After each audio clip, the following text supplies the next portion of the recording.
Bon dia, és 15 de juliol. Des d'avui començarem els matins a les 9 i el primer que fem és saber quin temps fa ara i quin ens espera per la resta del dia. Francesc Mauri, bon dia, com s'ha llevat el dilluns?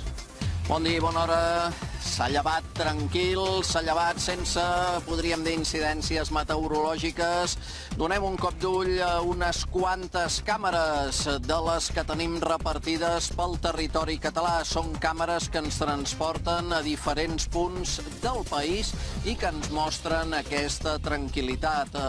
Situació marítima alterada, veiem a Vilanova i la Geltrú, o, per exemple, alguns núvols baixos en alguns punts del territori. Però, en general, totes aquestes càmeres que anem repassant ens mostren una situació de tranquil·litat notable en els diferents indrets de la geografia catalana. Veiem el mapa de símbols previst per aquest matí, on ha de dominar el sol àmpliament, amb alguns intervals de núvols encara aquest matí cap al sud de la Costa Brava, conurbació barcelonina i punts de la Vall d'Aran. Però van a menys, en general, a la tarda. El mapa previst ens indica intervals de núvols cap al Prepirineu i de cara a aquest vespre i la propera nit alguns núvols baixos a la Costa Daurada. Atenció al vent als dos extrems del país, però també la marinada durant la tarda. Atenció, per tant, precaució a les platges catalanes. El termòmetre bastant contingut.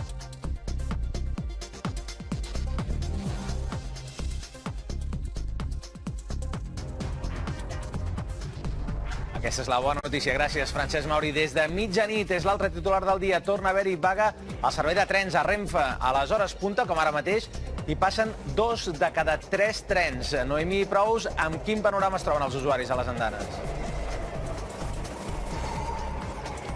Doncs ara mateix tenien uns serveis mínims del 66%, que a partir de 9:45 seran del 33%. Això vol dir que fins a les 5 de la tarda només circularan 1 de cada 3 trens. Una vaga de Rodalies que no només ha afectat aquests trens, també els de mitjana i de llarga distància, on hi ha uns serveis mínims decretats del 65 i el 72%. Entre els usuaris d'aquí el que ens hem trobat és gent del metro que avui ha hagut de patir sobretot també una altra demora.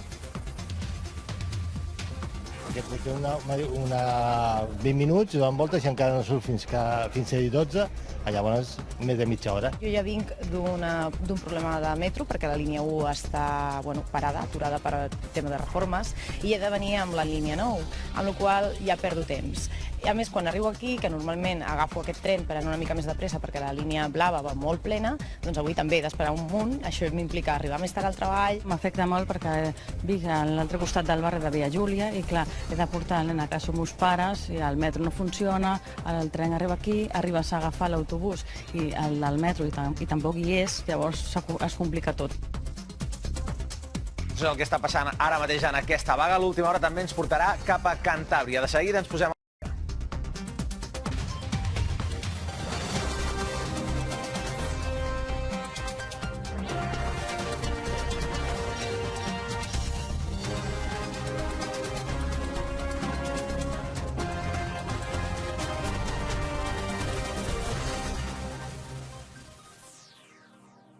A aquesta hora estem pendents de 3 espeleòlogues catalanes que feien una ruta a la cova de Cueto Coventosa, a Cantàbria. Des d'ahir a la nit no se'n sap res i s'ha posat en marxa una operació de rescat per mirar de trobar-les. Es tracta de 3 dones d'entre 40 i 50 anys, totes amb coneixements.